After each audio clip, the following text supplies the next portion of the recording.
Semua dah ada.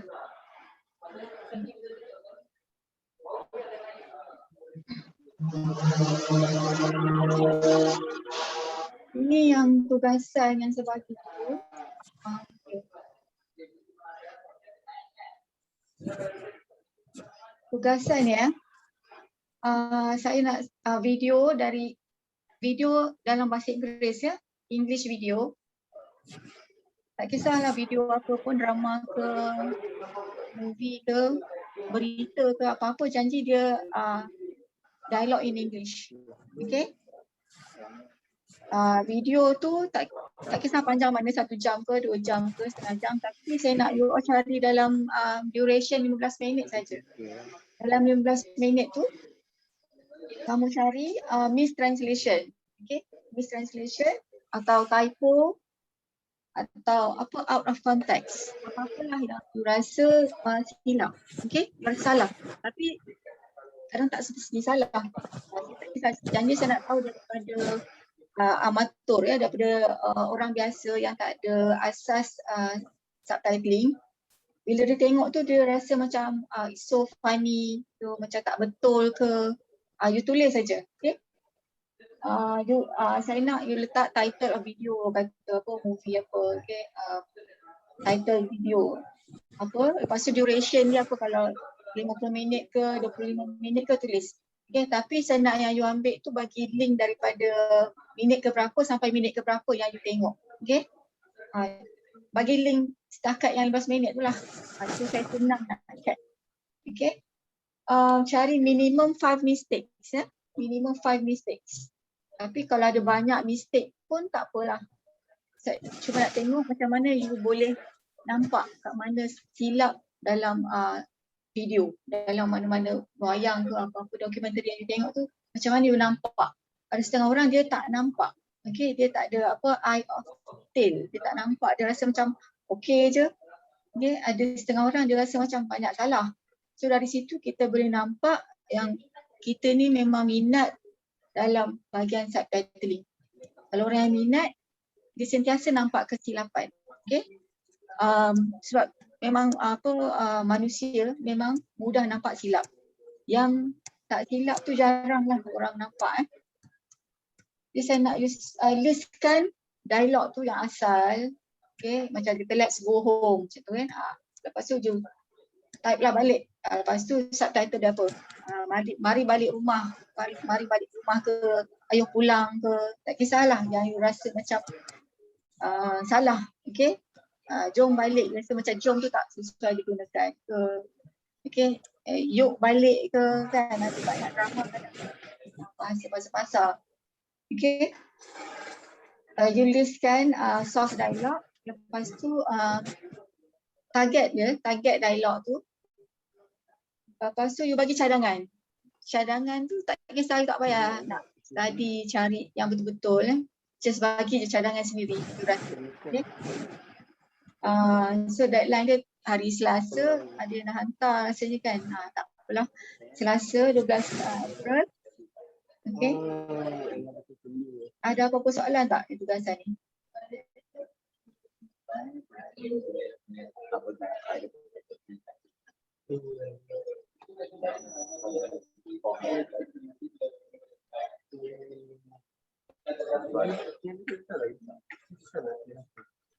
Saya tak dengar lah. Ada soalan tak?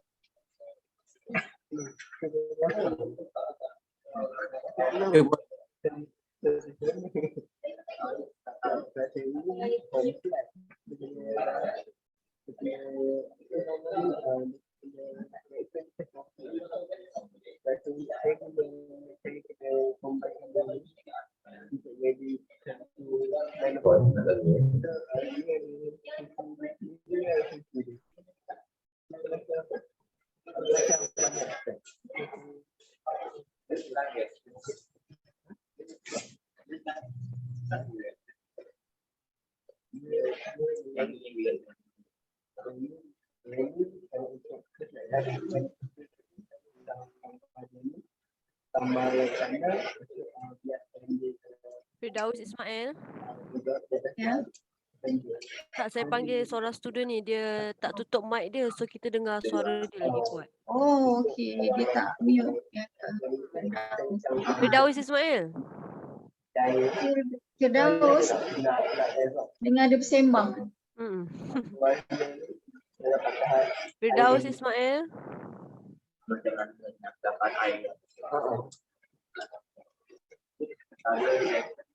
Oh, saya kan dia tanya soalan tadi tak clear.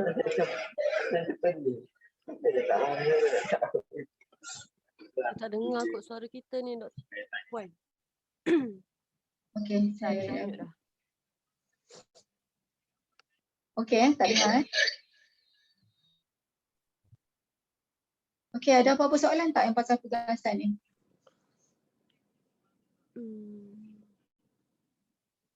Tak ada.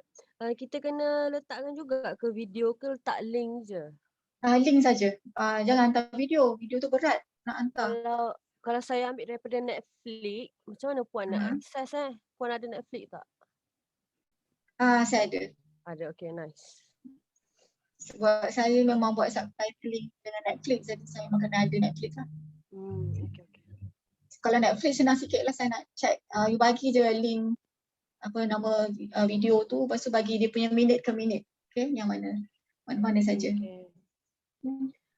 So, Puan Maya, ada orang macam tanya format macam mana Puan? Ada orang tanya format macam mana Puan? Saya tak dengar. Ada orang tanya format macam mana Puan? Format. Sebab saya baru first time ni, you all buat format yang you all yang biasa. So nanti saya tengok yang mana saya rasa selesa, lepas tu untuk next tugasan kita follow yang format tu lah. Sekarang ni you all bagi je apa-apa, janji saya faham, you all faham. Okay? Tak payah panjang-panjang, melak-lalut kan, sebab ini kita hands on, kita memang straight to the point. Kita terus bagi link, bagi nama video, link dia, just tulis je. First apa, second apa, third apa. Tak adalah macam-macam mukadimah apa, tak payah. Ya? Okay? Boleh ya? Boleh. Boleh ya? Boleh. Ada soalan lagi tak? Tak ada. Ada. Okay.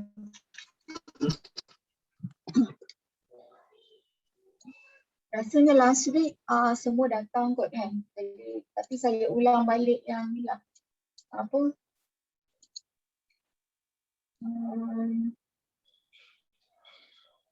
Saya ulang balik course content ya. Nak remind you all apa yang diperlukan dalam course ni, apa yang you akan dapat by end of this semester, apa yang you all akan dapat Okay. Mula-mula saya akan start dengan teori dan konsep. Teori terjemahan audio visual. Sebab sari kata ni dia di bawah terjemahan audio visual. Jadi saya akan terangkan perbezaan antara audio visual dengan dubbing, dengan interpreting. Sebab dia ada banyak cabang. Terjemahan ni ada banyak sangat cabang. Dubbing pun bawah dia, voice over pun bawah dia. Sari kata ni pun ada banyak juga. Saya akan bagi, yang ni bosan sikit lah. Saya akan bagi teori, konsep, tapi sebab kita tak ada final exam. So you don't have to worry. Just ini saya rasa saya masukkan dalam quiz lah. Okay. Untuk teori dan konsep ni. Kenapa? Sebab teori tu kita kena ajar jugalah. Sebab mungkin untuk you all yang nak further lagi dalam bidang ni, you all kena tahu teori. Okay. Kemudian saya yang kedua, yang paling penting juga tata bahasa. Sebab ada antara kamu yang tak ada ambil linguistik, okay? Ataupun bahasa Melayu result tak berapa bagus ke kan. Tapi actually tak semestinya you kena dapat A untuk buat subtitling ni. Ramai je yang tak pandai pun grammar tapi diorang study balik. Okay? Kita study apa yang penting saja. Macam tata bahasa ni, saya akan ajar basic dengan common mistakes. Saya tak ajar semua lah. Kalau semua tu lama. Okay? Saya akan ajar, saya akan bagi notes macam contohnya ni nota tata bahasa. Ini nota tata bahasa. Ini yang saya punya file lah. Apa kata ganti nama diri, kata ganti nama singkat, kata bilangan. Belum. Nanti yang susah. Tak ada Dr. Cikgu Puan briefing dia sama. Contohnya macam ni, saya akan untuk tata bahasa saya akan ajar simple je macam ni supaya you boleh ingat. Supaya senang nak ingat macam ni. Sama ada, ramai orang buat sama ada kan. Sama ada, sedia ada. Ini semua kesilapan yang common ya. Kadang-kadang orang yang dapat A, BM pun dia silap. Contoh yang berbahagia YB, macam mana cara penulisan dia. So saya akan bagilah list semua ni yang you kena ingat. Okay. Gambar raja dekat jauh, pasar raya, lebuh raya, semua dekat jauh ni. Okay, this is all basic. Kalau benda-benda ni you salah, nanti kalau you nak buat ambil job, buat subtitling, memang editor tu takkan ambil dah lah. Dia kata sebab benda-benda ni dekat jauh ni sangat penting ya. Terutama kalau you ambil job yang Malaysia. Nama-nama bulan. Ni email dalam BM macam ni, bukan email ya. E-mail. This is yang saya akan inilah analisa salah, analisis ya. Kadang kita selalu catat dengan catit, kita pun confuse. Benda-benda macam ni sangat penting. Kesilapan ejaan bahasa Melayu ada banyak. Ini yang kesilapan ejaan saja dah beratus. Okay, nanti saya akan bagi notes masa kita belajar yang tata bahasa. Contoh macam ni, ini kesilapan yang sangat-sangat common. Tapi kalau you buat dengan international client dia tak kisah sangat, adalah ni. Okay. Tapi kalau you buat dengan client macam Astro, RTM, TV3, dia orang sangat particular. Okay. Ianya tak wujud dalam kamus ya. Jadi kalau you jumpa ianya tu salah. Okay. Tak ada, benda tak wujud pun. Tapi kita selalu jumpa. Kita jangan ingat benda tu biasa tengok benda tu betul. Sebenarnya benda tu salah tapi ramai orang asyik guna. Okay. Ia saja. Nya tu tak ada. Kalau ianya ni dibenarkan, maknanya bolehlah kita cakap merekanya, dianya kan. Okay. So ianya tu tak wujud dalam kamus ya. Macam ni pun orang confuse, kata alu-aluan ke, kata-kata aluan ke. Okay. Benda-benda yang ni lah kompleks, boleh belah. Boleh belah, ada dash ke tak ada dash, dekat ke jauh ke. Ada membeli belah. Okay. Kamu bila nak guna membeli belah, bila nak guna beli belah. Okay, yang ni basic yang you all kena tahu. Dan saya akan bagi notes yang senang you faham. Bukan notes linguistik. Macam di dekat, di jauh ni. Okay. Di Ubah Suai, ramai buat rapat. Sebenarnya dia jauh. Okay.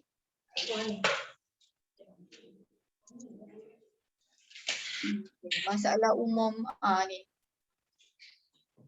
Daripada saya akan ajar, saya rasa dalam satu kelas je jadilah. So yang notes tu saya akan bagi, orang boleh refer sendiri. Okay.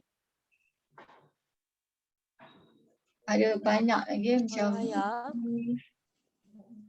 boleh nampak Puan Raya. Ya. Nak tanya ni mengenai video assignment tadi lah, sebab kita tengah masuk pasal kesalahan ejaan. Jadi saya terfikir sesuatu. Macam mana kalau dialog actress tu dia bercakap salah, lepas tu subtitle tu salah juga, kita kena betulkan ke?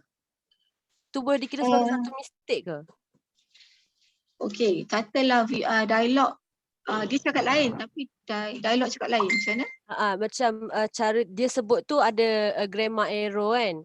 Lepas tu subtitle tu dibetulkan balik. So yang tu kita boleh kira sebagai satu kesalahan ke? Sebab dia tak align dengan video kan?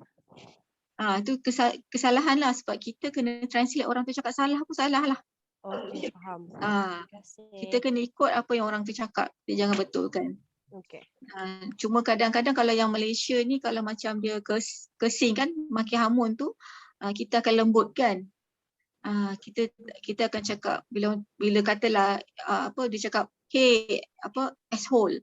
Tapi kalau ikut budaya Malaysia kita tak boleh cakap hey kan, translate kita kena cakap hey tak, biasanya cakap orang tak guna ke, hey tak guna macam tu. Kalau you tengok Astro kebanyakannya semuanya tak guna.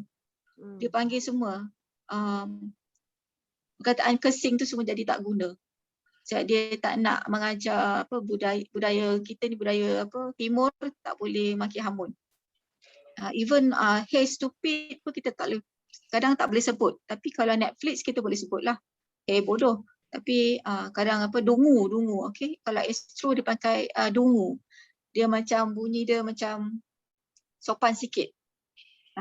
Dia tak nak kita tak boleh guna bahasa yang macam kasar sebab budak-budak tengok. Jadi kita kena tengok juga cerita tu 18 XX ke ataupun U ke. Kalau cerita tu dah tulis terang-terang 18, so dibolehkanlah ni sikit kalau tak payah strict sangat. Kalau cerita tu drama tu dia memang kena kadang-kadang tu kita mute aja. Kadang dia tulis yang macam mencarut-carut tu kita mute. Tapi kalau betul-betul ikut hukum subtitling, you kena translate everything. You tak boleh tinggalkan. Faham. Faham Okey. Semua benda kena translate. Faham. Ada bunyi berdesir-desir. Akilah dia ter-unmute dia punya mikrofon. Akilah Asmadi.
Puan Rohaya.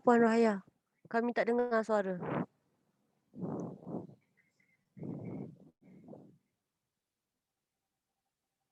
Kami tak dengar suara dah.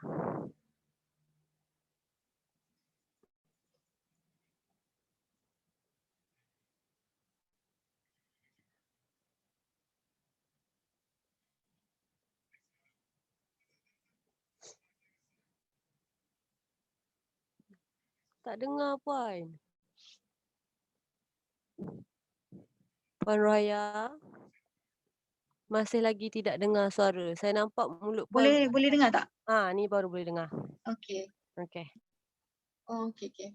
Boleh dengar apa saya cakap tadi? Kalau sendi kata macam kalau Mak Saleh kan dia suka cakap and I love you macam tu. Kita tak boleh tulis dan saya sayangkan awak. Tu ada dua salah kat situ Sebab kalau Melayu kita tak boleh letak senti kata kat depan. Kita mute. Kita buang aja. Kita boleh letak dan. Sama juga macam but. Okay. But I hate him. Tak boleh cakap tetapi. Okay. Tak boleh. Tetapi tu dia mesti duduk tengah. Dan duduk kat tengah. Ini common. Kalau you buat assignment, katalah you dah ambil job buat subtitling. Okay. And then you buat done dengan tapi kat depan, automatic dia akan tahu you all memang tak ada basic. Okay, sebab sendi kata tak boleh duduk di depan ayat, dia mesti duduk di tengah ayat.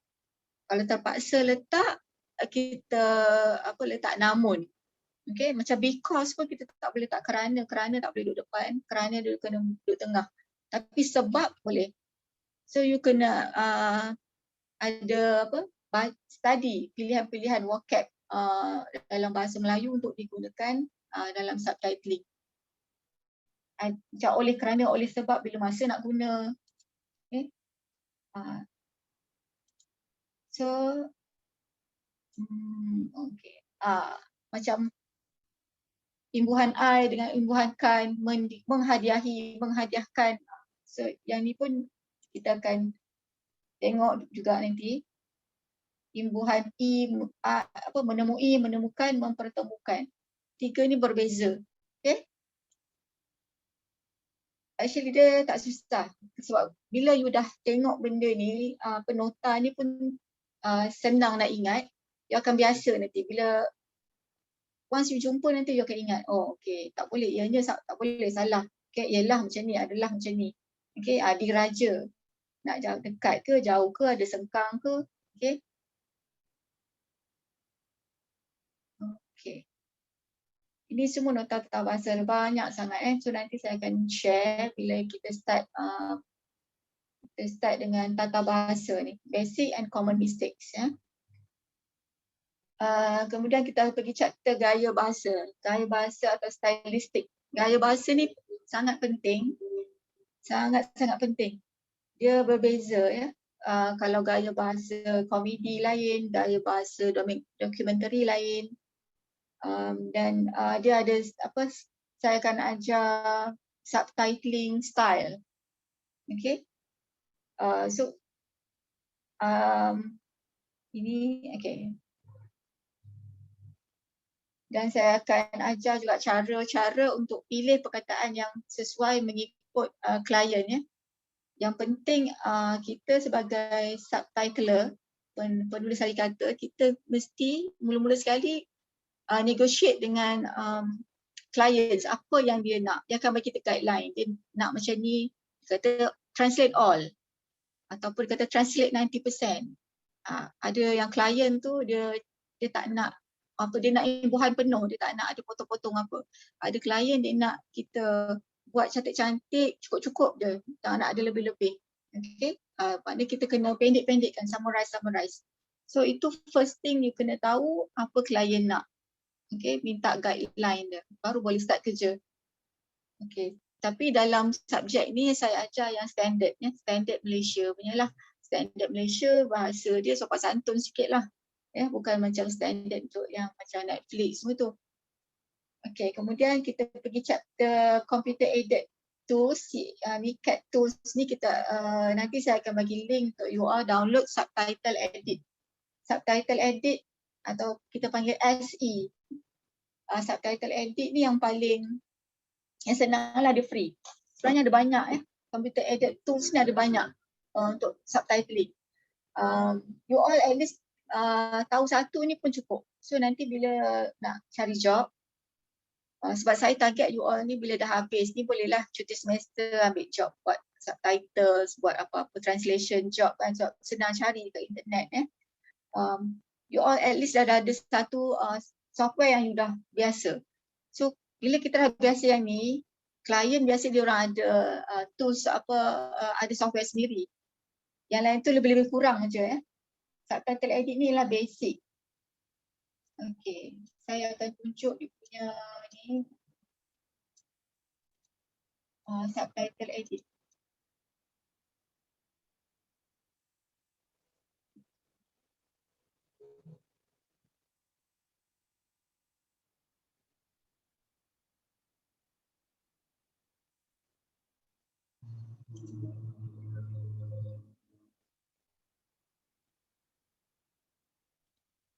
Okay, ini contoh dia ni software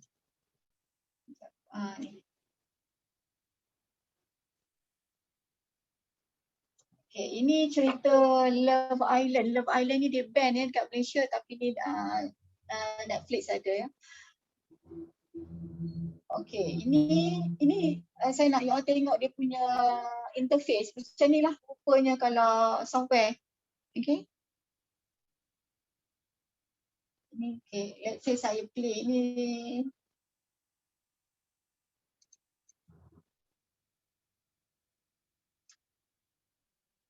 Okay. Ini ceritanya.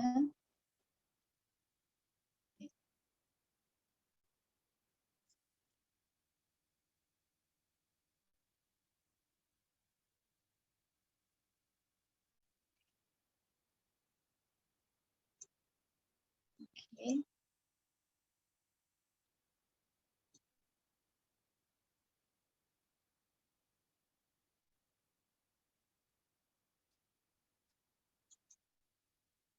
Ini dia ada apa sebab dia cakap tak clear, so dia ada English subtitle kat sini ya.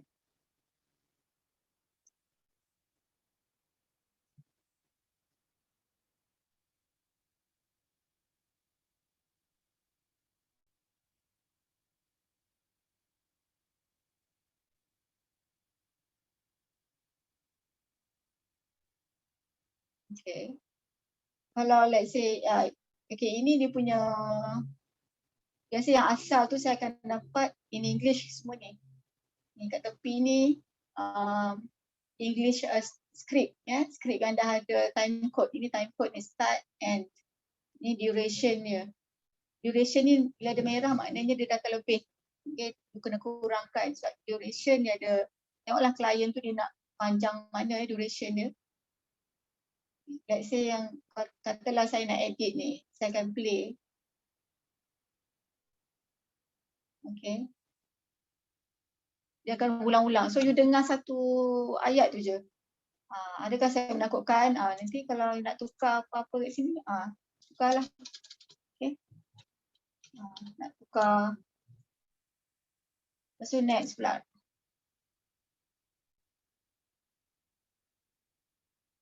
Kalau you dengar dia cakap tanpa skrip memang tak faham. Sebab dia cakap mumble kan. Sebab American punya slang. So memang kena ada skrip.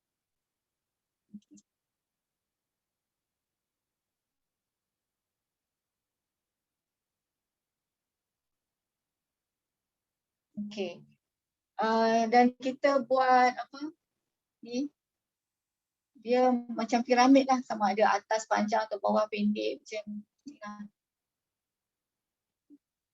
Okay, ini kita panggil piramid piramid lah, atas pendek bawah panjang.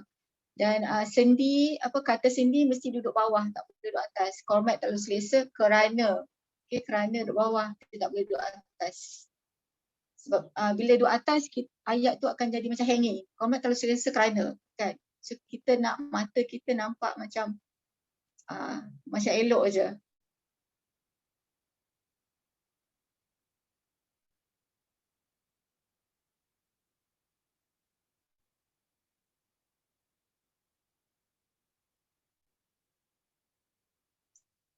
Macam ni, dan tu letak bawah sebab memang sendi tu biasa dia mesti duduk kat bawah ya. So nampak dia punya ni subtitle edit. Kalau you ada YouTube channel sendiri ke, buat video content sendiri kan, nak masukkan subtitle boleh pakai software ni lah. Just masukkan manually kat sini. So nampak you punya video tu lebih canggih lah, ada subtitle sendiri kan. Kalau let's say you punya video tu dalam bahasa Kelantan ke bahasa dialect, Kedah ke Perak ke, bila ada subtitle dalam VM yang bahasa Melayu yang betul, so tu lebih menarik audience. Okay, berbanding dengan material yang tak ada subtitle. Walaupun kita rasa macam subtitle tu macam menyusahkan, menyemak, kadang-kadang orang tak suka menyemak kan, mengganggu mata, tapi sebenarnya subtitle tu memang diperlukan, sangat diperlukan ya, sangat demand. Macam saya disebut last week, kerja subtitler ni Kailis pandemic, job tu sentiasa ada. Okay, sebab lagi work from home, lagi kena duduk rumah, lagi banyak lagilah banyak permintaan untuk subscribe Netflix, iFlix, apa lagi, view, tonton dan semuanya nak subtitle. Okay, sebab tak semua orang tahu cakap English dan walaupun pandai cakap English, faham, still kita rasa kadang nak ada subtitle. Tapi macam sometimes kita yang dah tahu English, kita nak subtitle dalam English juga kan. Itu dipanggil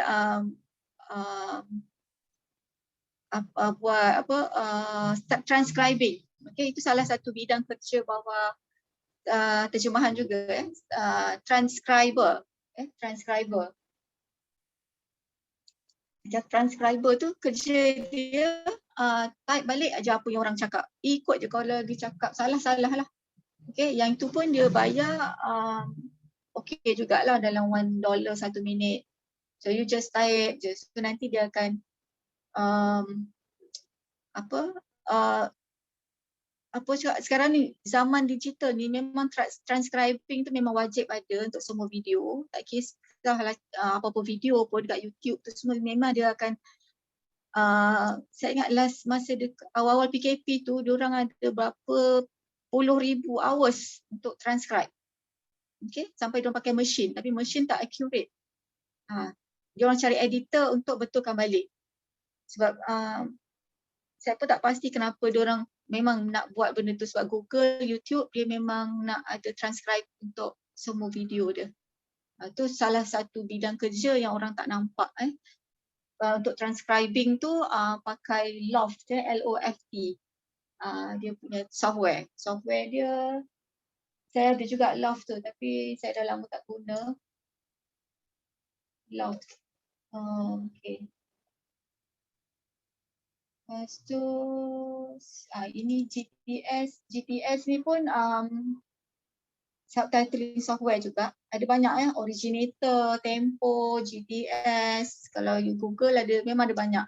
Tapi you tak perlu tahu semua sebab baru lagi. You tahu 1-2 pun cukup. Yang ni iFlix pakai GTS. SDI Media pakai GTS.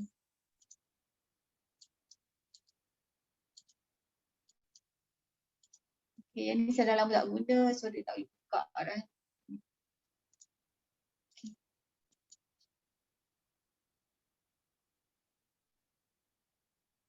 Okay. So habis CAT tools ni, yang last saya akan ajar marketing. Marketing ni penting sebab saya macam Dr. Waiza beritahu saya, target student untuk subjek ni selain belajar asas penyarikataan, you tahu the do's and don'ts, what to do, dan cara yang betul bukan mengikut teori, bukan mengikut sebab kadang bila you buat ikut teori sangat klien tak suka. Okay? Saya akan ajar ikut apa yang klien suka, ikut market. So marketing, saya akan ajar macam mana cara untuk siapkan diri you untuk jadi penulis harikata. Penulis harikata sesiapa pun boleh buat. Tak perlu ada degree pun. You minat, you pandai cari job, you boleh buat. Macam mana nak siapkan diri you dengan you belajar tata bahasa, gaya bahasa yang betul, you tahu satu software, dah mahir dengan software tu.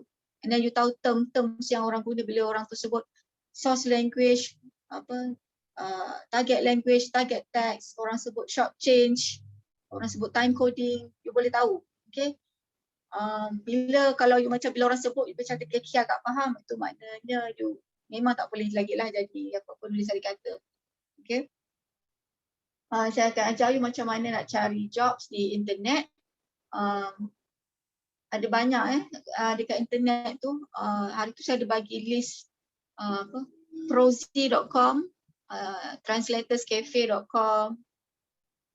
Ada banyak. Kalau you type agencies, you type subtitling agencies, ada banyak sangat. Yuno, SDI Media, you pergi dekat freelancer.com pun banyak offer untuk subtitles. Dan sekarang ni diorang bayar rendah sebab job banyak dan dia tak nak.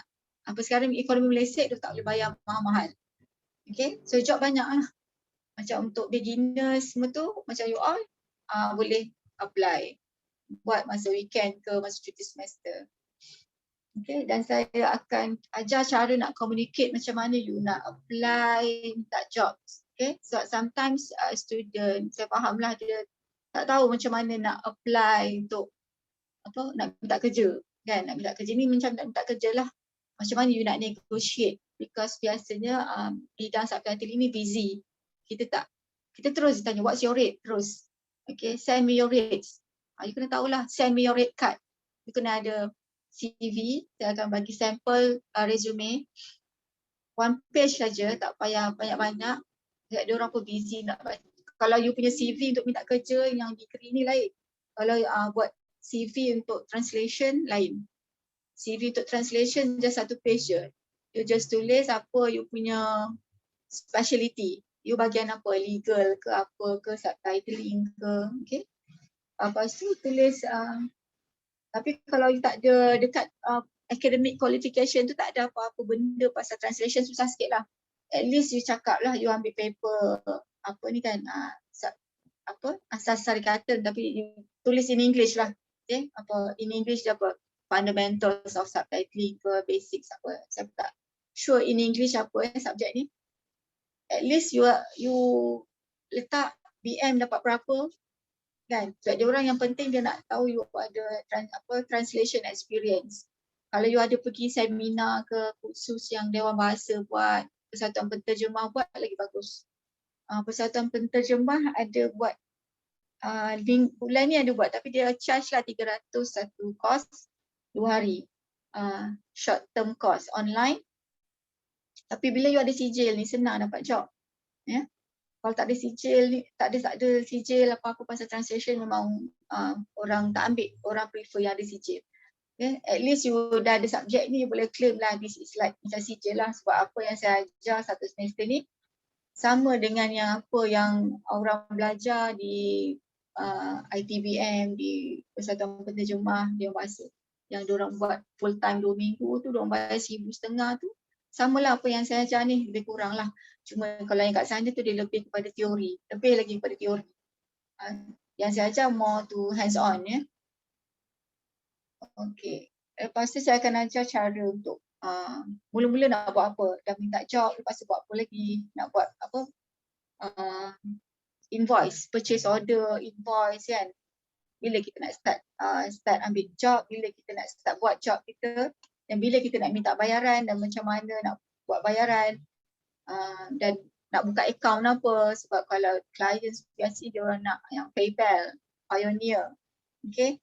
Dia tak pakai transfer maybank to you apa, tak ada ya. Sebab dia orang putih, dia nak cepat, dan you kena kat situ, you kena burn kan berapa persen your payment untuk bayar charge ya. Macam PayPal tu dah ambil berapa persen. Okay, semua tu you kena kira lah. Nanti saya akan ajarlah. Kalau you dah banyak dapat job, you kena fikir untuk bayar tax ya. Sebab takut dapat banyak, ada setengah orang dia tiba-tiba dapat banyak and then dia tak declare, nanti income tax cari. Okay, itu maksudnya banyak tu berpuluh-puluh ribu lah. Okay, untuk ni lah assessment. Tugasan 30%,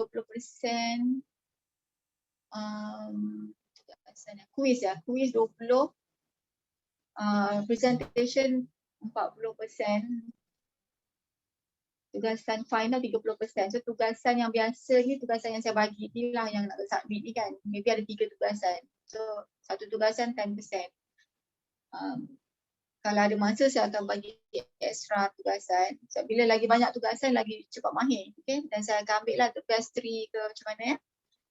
Cuma yang final tu satu je. Itu macam susah sikit lah. Dan quiz, nanti kita fikir macam mana buat quiz dekat UKM Folio kan. Okay? And then group nanti saya akan fikirlah nak buat macam mana you all nak buat subtitle edit. Lepas tu present lah yang teori sikit-sikit ya. Okey. Ini tugasan.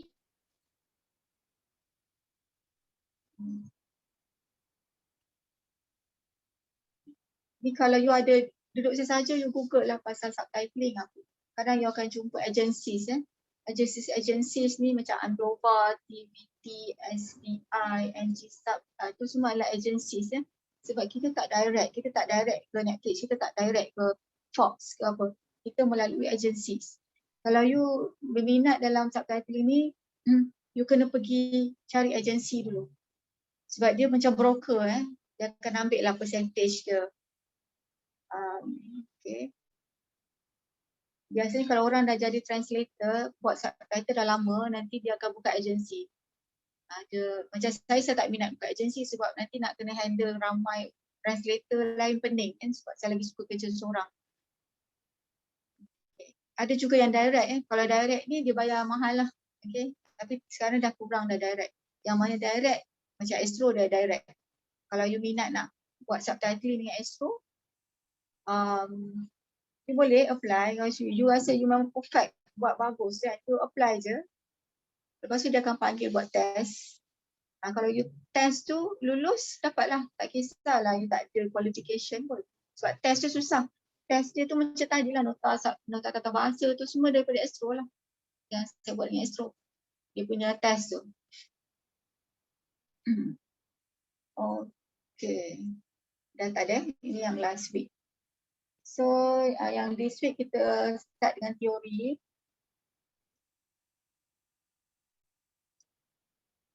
Okay.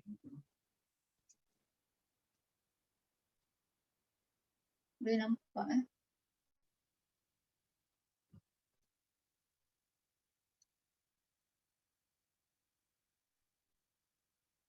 Saya tak buat slide, tak sempat. Saya kerja translator, banyak deadline. So saya ini semua dalam Word lagi. Okay? Penterjemahan audiovisual. Penterjemahan audiovisual ialah sebahagian daripada pengajian penterjemahan. Okay? Dia di bawah translation, pengajian penterjemahan. Audiovisual, ini belum sampai subtitling belum sampai ke penyari kataan. Okay? Saya berbelit nak sebut penyari kataan sebab kita biasa sebut subtitling. Jaranglah sebut penyari kataan. Okay. Dalam teks audiovisual, message dibawakan oleh keseluruhan opus audiovisual iaitu image, lakonan, bunyi dan bahasa.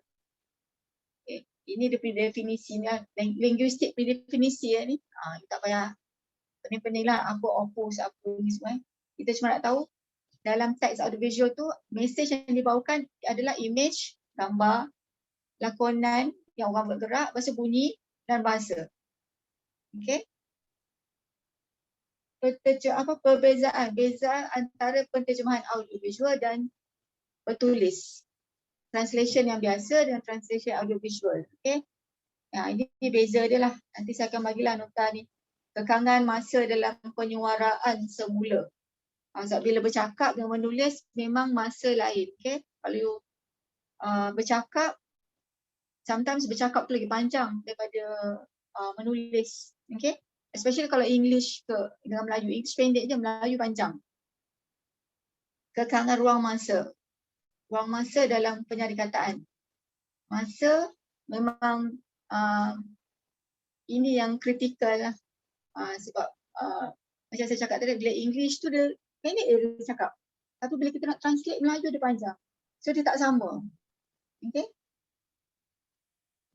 Ketiga, keseiringan sumber visual dan unsur-unsur budaya. Okay. Audio visual dan yang bertulis ni dia sangat berbeza. Okay. Bila audio visual you boleh nampak, you boleh tengok. Okay. Bila yang bertulis ni lambat sikit. So you kena panjang, you kena tulis kan. Sumber oral, unsur-unsur bahasa, kepentingan keselarasan gerak bibir. Ini perbezaan lah. Ini tak penting sangatlah untuk you all tahu. Ini semua saya rasa tak penting pun, tak ada exam pun. Saya cuma nak cakap yang audio visual ni sometimes dia lebih-lebih daripada terjemahan. Sebab dia nak explain. Okay? Dia nak explain apa yang berlaku. Kan? Walau bagaimanapun perlu diingat bahawa semua jenis terjemahan akan melibatkan kehilangan informasi dan penambahan informasi atau kepezongan maklumat. Ini kita tak boleh elak. Memang dalam semua terjemahan adalah yang hilang-hilang atau tiba-tiba ada yang bertambah. Kan? Kadang-kadang tu ada terpesong. So, kita tak boleh nak dapat accurate. Bila you translate apa-apa pun takkan sama. Kawan you translate lain, saya translate lain. Okay? Setiap orang lain kita punya pemahaman. Okay, dubbing, alih suara. Alih suara, dubbing ialah penggantian satu bahasa kepada bahasa yang lain dalam bentuk bunyi hidup. Bunyi hidup tu maksudnya, ni lah saya cakap ni kan. Macam cerita apa? Cerita Korea yang alih suara. Dululah, zaman sekarang dah tak banyak alih suara. Sebab dekat Malaysia kita permintaan untuk alih suara kurang. Sebab rasa bunyi kelakar kan kalau ada yang drama bunyi macam kartun kan. Bila dia cakap bahasa lain. So kita lebih prefer kepada subtitle. Tapi kalau Indonesia, semua benda dia pakai alih suara. Dia semua benda dia kena cakap dalam bahasa Indonesia. Macam Thailand dengan Indonesia je lah. Dengan dekat China, dia memang prefer dubbing. Sebab dia malas membaca kot. Okay? Dia malas baca, dia nak dengar je. Semualah kita tengok bahasa cerita Sepanyol ke cerita Perancis semua cakap bahasa Inggeris. Kalau you pergi kat TV sana. Kalau kat Malaysia kurang sikit lah. Yang permintaan untuk dubbing rasa cerita-cerita kartun je lah. Kalau cerita-cerita serius-serius ni memang jarang Okay. Ini dubbing alih suara faktor-faktor yang dubbing. Okay. Ini yang teori-teori linguistik. Okay. Teori linguistik saya tak sentuh. Cuma yelah, dah ada dalam notes kan. Okay, sarikata. Penterjemahan sarikata berada di bawah sub-bidang penterjemahan audiovisual. Okay. Ini definisi dia, menghuraikan bahawa orang yang menonton filem atau drama mempunyai sebuah maklumat untuk memahami cerita sedang ditontonnya. Sumber pertama, gambar-gambar yang ditayangkan pada skrin. Okay. Yang sumber kedua ialah skrip dialog yang diperdengarkan. Okay. Apa maklumat yang perlu dimasukkan dalam sarikata ialah maklumat yang tidak dapat diketahui oleh penonton melalui apa yang ditontonnya. Kita assume bila orang tak tahu pun, penonton tak faham langsung English, kita kena assume macam tu. Kita tak boleh rasa macam takkan tak faham kan. Kita kena assume penonton tu tak tahu English langsung. So kita kena berusaha untuk translate bagi orang faham. Kalau aksi tu kelakar, you mesti make sure benda tu kelakar. Okay? Kalau benda tu macam menakutkan, you kena tulis tu sampai orang baca, orang takut. Sampai macam tu, you kena translate dia punya emotion tu dalam bentuk ayat. Ya? Itulah subtitling. Ya? Kita translate. Bukan translate je. Macam dia cakap, saya takut je, macam saya cakap, tapi you kena buat benda tu macam orang yang tak tahu bahasa. Bila baca je macam wow kan. Okay? Dan jangan sampai bentuk bunyi funny. Okay? Sarikata mesti dalam bentuk dialog atau dalam kata lain, sarikata adalah proses menterjemah skrip. Okay? Language transfer, itu senanglah, memang pindahan bahasa pun language transfer. Tapi itu baru language transfer, kita boleh cakap pasal culture transfer. Ada juga culture yang kita kena transfer juga. Tapi ada dua pendapat. Kalau kita translate subtitle, adakah kita perlu translate budaya sekali? Okay? Let's say kalau dia cakap peribahasa, tapi kalau macam peribahasa macam like father like son, kita punya peribahasa sendiri kan, Papa Borik anak rintik. Okay? Sometimes ada peribahasa yang Mak Saleh punya yang tak ada kaitan langsung kita kan, pasal Christmas ke, pasal dia punya Catholic, memang tak ada relation dengan culture Malaysia. Yang tu you kena guna budi bicara sendiri, macam mana you nak transferkan bahasa tu ke bahasa Melayu dan orang faham. Okay? Sama ada you explain, tapi bila explain jadi panjang. Okay? Macam peribahasa tu kalau you boleh cari padanan dalam bahasa Melayu, okay. Banyak actually. Tu you kena banyak membaca lah nak cari peribahasa. Kalau dia kata peribahasa, in English tu peribahasa, cantik kalau you dapat cari peribahasa Melayu yang sama. Okay? Kalau tak dapat, you just explain lah. Okay. Kalau macam apa Mak Saleh cakap apa barefooted, kita tak cakap pula kaki kosong, kaki bogel tak kan, kita cakap berkaki ayam. Okay. Sebab itu budaya kat Malaysia berkaki ayam. Macam itulah contoh dia. Okay, ini terms yang basic lah. Okay, terms basic. Source language, target language, source text, target text. Okay, sebab kita panjang nak sebut ni apa bahasa sumber. Bahasa sumber kita English ke yang sekarang kita belajar untuk subjek ni, bahasa sumber kita English. Target language bahasa sasaran. Bahasa sasaran kita BM. Okay. Source text. Source text ni lah. Text lah text. Text sumber, text sasaran. Okay. SL, TL, ST, PT ni terms yang biasalah. Kalau disebut you dapat apa buku panduan dan tulis SL, TL, ST ni, you kena faham lah apa maksud dia sekarang. Okay, 4 aspek sari kata. Pemindahan daripada bentuk pertulisan atau dialog kepada bentuk teks sari kata iaitu secara bertulis. Okay, ni aspek ni lah, bertulis. Yang kedua, pemindahan bahasa berdasarkan ruang yang terhad pada skrin TV yang mengakibatkan dialog asal digugurkan atau dipersuai. Okay. Kita tak boleh, kalau apa sumber tu 10 saat, sasaran pun mesti 10 saat, dia tak boleh lebih. Okay, macam mana nak buat, itu terpulang dia punya kebijaksanaan. Nak pendekkan macam I want to eat fruits. Saya nak kan bila panjang dia fruits tu pendek je, tapi bila Melayu dia jadi buah-buahan panjang kan. So you guna budi bicara you maybe bukan buah aja, walaupun sebenarnya macam buah tu macam singular, tak berapa tepat. Tapi kalau you panjangkan tak boleh juga. So you kena pilih yang mana satu you nak korbankan. Saya nak makan buah, tu pendek kan. I want to eat fruit, saya nak makan buah. Saya nak makan buah-buahan. Nak boleh, kalau cakap saya mahu, walaupun kurang satu huruf pun dia, kita kena kira bukan satu line tu kita biasanya 35 karakter saja. So you tak boleh lebih. Kalau lebih dia merah. Kalau merah dia reject. Okay.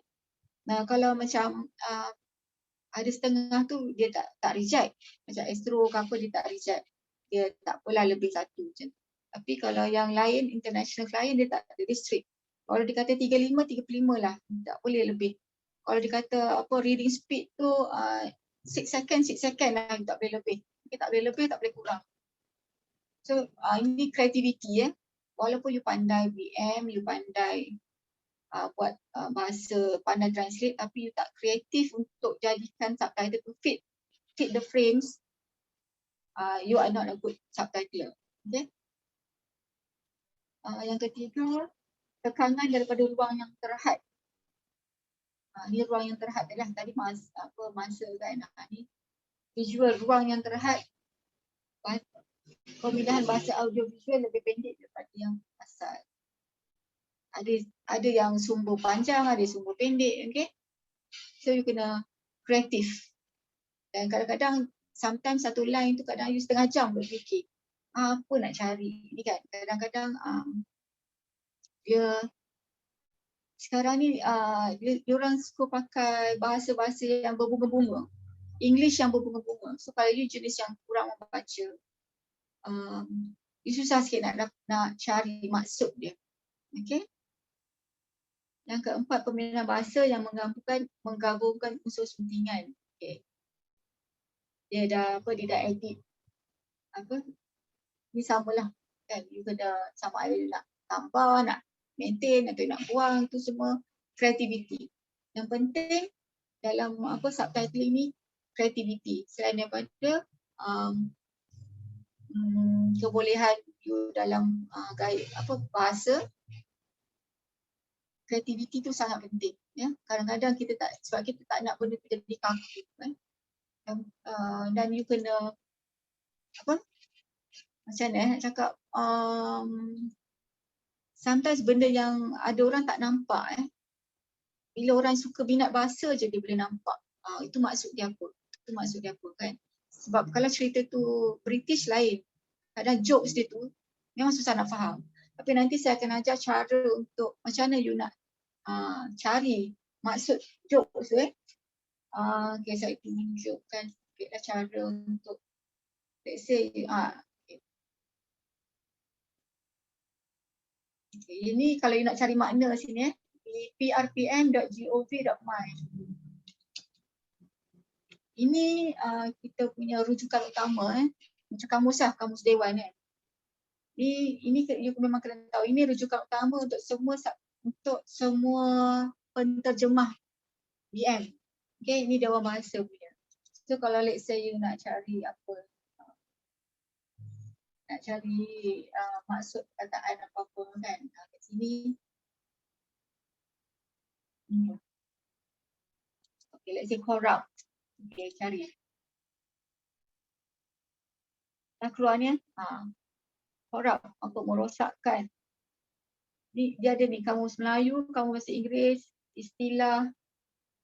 Okay, boleh pilihlah kat sini. Kadang you tak sure dekat sini, you cari dekat istilah. Corrupt tu maksud merosakkan, boleh memberi rasuah, boleh menyogok, menyuap, mencemarkan. Okay, sekarang dah mudah, semua benda ada. Ini kamus bahasa Inggeris, kalau kamus bahasa Melayu. Cemar, merosakkan. Ini corrupt pun ada juga dalam istilah komputer, corrupt, cemar, merosakkan data dalam fail komputer dengan sengaja tu dia punya ini. So kat sini tak, let's say kalau nak cari frasa, kalau frasa you Google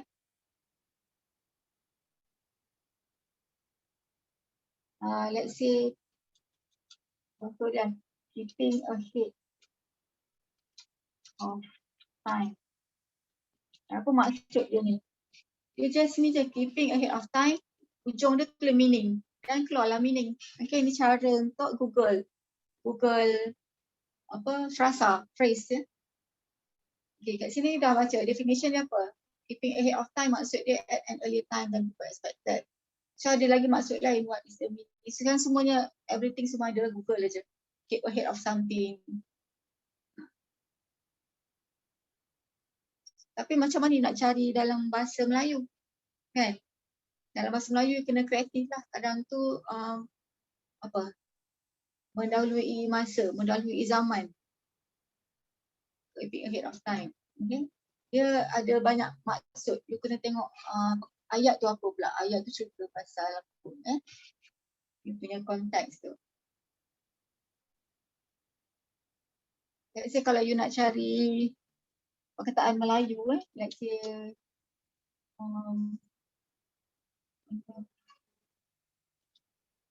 melampaui batas. Kita nak buat ni lah tanda apa? Ni. Kat sini akan keluar lah. Terus ya. So you boleh baca jenis apa ayat, contoh-contoh ayat. Contoh-contoh ayat yang digunakan.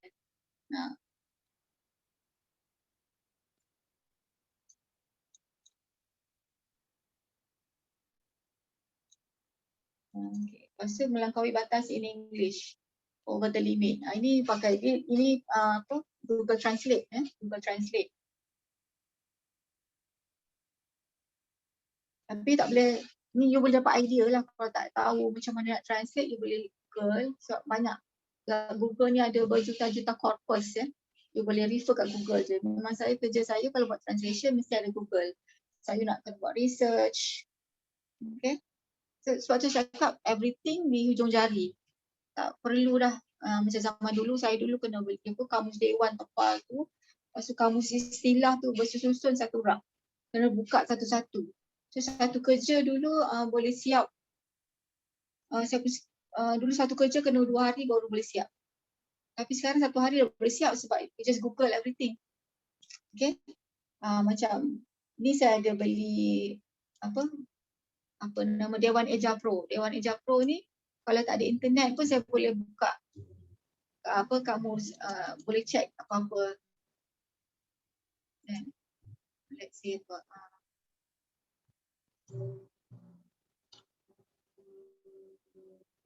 ni boleh terus dia tengok dia punya kamus. Okay, tak pakai yang tadi itu kena ada internet. Yang ni tak pakai internet. Lepas tu dia ada apa lagi spell checker, spell checker.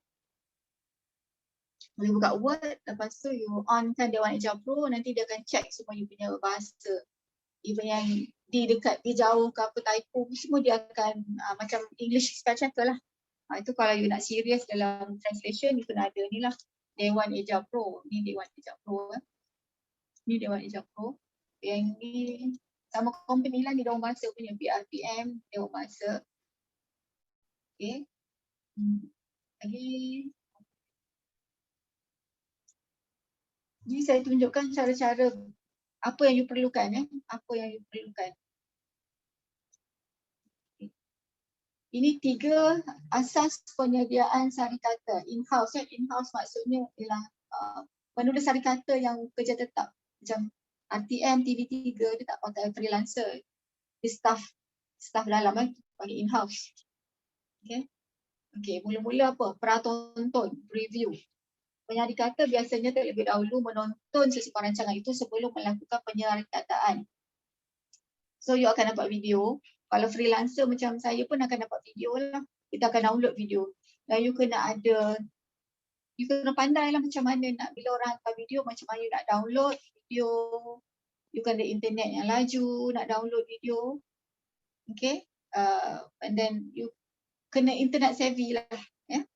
Macam nak download, jangan pula bila klien hantar link, hantar video, you tanya dia balik macam mana nak download, macam mana kan. Jadi klien rasa macam you ni tak ada knowledge. So you kena dah tahu dah. Sekarang senang je, dia hantar link, you just click dia link. Okay. Sometimes dia hantar zip, you kena tahu macam mana nak zip file, unzip file. Okay, bila nak hantar balik kerja, kita zipkan supaya tak berat. Okay.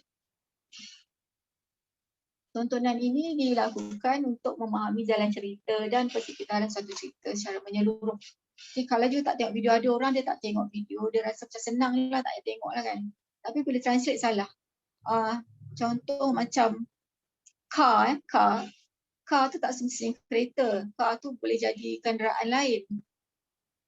Sebab orang putih dia sebut car, tapi sebenarnya benda lain. So, kalau you tak tengok, you tak tahulah kan.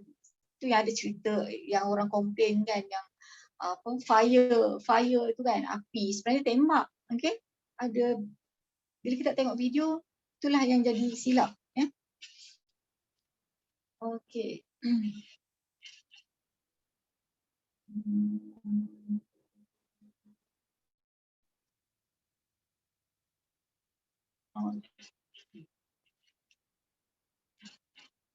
Video, kita kena dapat video dengan skrip. Dua benda tu kena ada, baru kita boleh buat. Tapi ada orang yang ada klien dia tak bagi skrip. Tu kerja susah sikit lah, kena dengar betul-betul. Okay? Memang susah, ada tak accurate lah dan buang masa. Bila ada skrip, dia boleh refer terus. Dan untuk video tu, you nak tengok dia punya visual saja. Okay, yang kedua, menterjemah dan menaikkan kata. Lepas dah tengok, dah faham cerita, tapi sometimes you boleh buat serentak. Okay, sambil tengok dan terus translate. Okay. Kalau ini komputer, komputer yang ini dulu komputer tu untuk buat selain subtitle je. Tapi sekarang kita dah banyak software yang kita boleh anytime je, kadang kat tablet pun kita boleh buat. Okay, biasanya deadline dia seminggu lah. Depends juga, kalau macam Netflix tu dia sebenarnya lambat lagi, tapi dia akan minta kita hantar dalam masa 3 hari. Okay. Kalau dia nak macam urgent dalam masa 1 hari, dia akan bayar lebih. Okay, dia akan bayar triple. Biasanya seminggu lah deadline. Seminggu tu normal rates.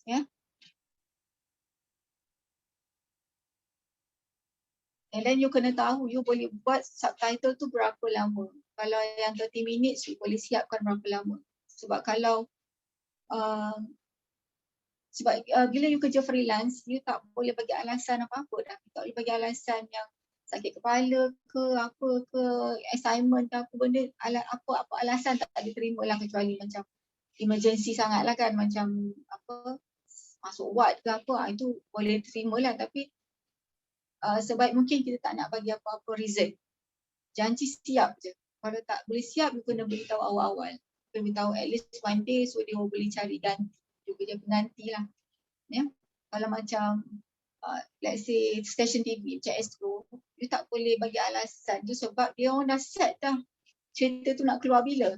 So bila you tak hantar, let's say dia nak hantar esok, dia nak shoot, benda tak siap lagi hari ni kan, jadi orang akan marah kan. Kadang you tengok ada cerita yang on air tak ada subtitle, itu adalah orang yang tak siap kerja ke apalah, and then maybe dia akan blacklist ke, lepas tu susah dapat job ke. So you kena tahu apa your ability yang boleh siapkan berapa lama. So you practice, practice. Try buat benda ni berapa lama boleh siap. Baru you boleh ambil job ikut apa yang klien nak. Okay. Sometimes kalau kena guna software jadi lambat sebab software tu baru. Okay, baru nak belajar. Kalau dah lama cepatlah ya. Proses punching out sari kata ni adalah proses terakhir. Proses terakhir ni kalau ini kat dalam conti room ya, ini yang Mariam Saleh ni TV3 ni, dia lah yang buat ni. Dia orang dulu duduk kat dalam bilik tu, dia akan punch in punch out. Masuk punch in punch out tu sama juga macam cue in cue out. Kan, start dialog dengan end dialog. Dia tekan itu manual ya, manual. Sama lah juga kalau pakai software. Ya, cuma bila buat in-house ni dia buat terus send, ya. Okay. So senang ya.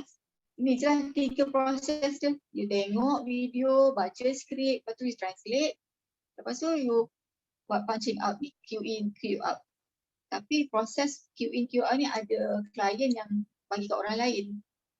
Orang apa yang proses 1 dan 2 ni orang lain buat, proses yang 3 ni orang lain buat. Okay, so yang sometimes you dapat skrip yang dah ada time code, dah siap time code dah. So you just translate saja. Okay, ikut time code tu, tak payah ubah-ubah apa.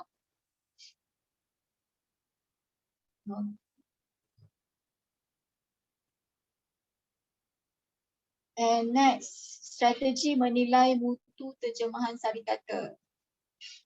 Okay, ini strategi dia ada 6, 7, 9, 10. Sebenarnya saya buat, masa saya mula-mula buat translation, saya pun tak tahu benda-benda ni. Dia sebab nak ajar you all tu, saya carilah kan. Okay. Yang first, strategi untuk buat sari kata, perluasan, pengembangan atau expansion. Expansion ni bermaksud ungkapan tu diperkembangkan, expand ya. Apabila tiada padanan pada source text atau target text. Misalnya unsur budaya. Macam yang saya cakap tadi lah, kalau tak ada benda tu tak ada dalam budaya Melayu kita kan, dia apa? Jadi kita kena kembangkan lah. Kena kembangkan supaya orang faham. Dia dalam bentuk penerangan ya. Kita tak boleh orang panggil direct translation ya, tak boleh direct translation. Kita kena usaha juga expand ayat tu.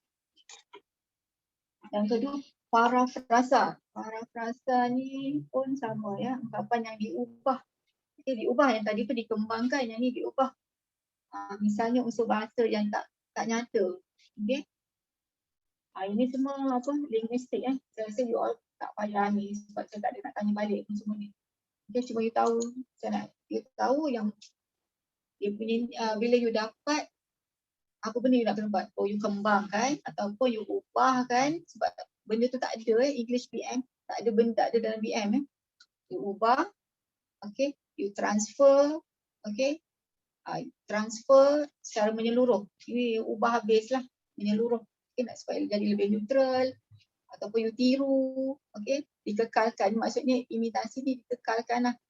You tak boleh translate nama tempat, nama orang, nama khas, tak boleh translate ya. Tapi kalau macam White House, White House tu nama khas kan kat US, boleh translate ke rumah putih. Sebab dah common kita sebut rumah White House tu sebagai rumah putih. Yang tu you boleh translate. Okay, yang tu dia macam dah apa dia dekat atas lah yang you boleh terjemah secara menyeluruh je. Okay.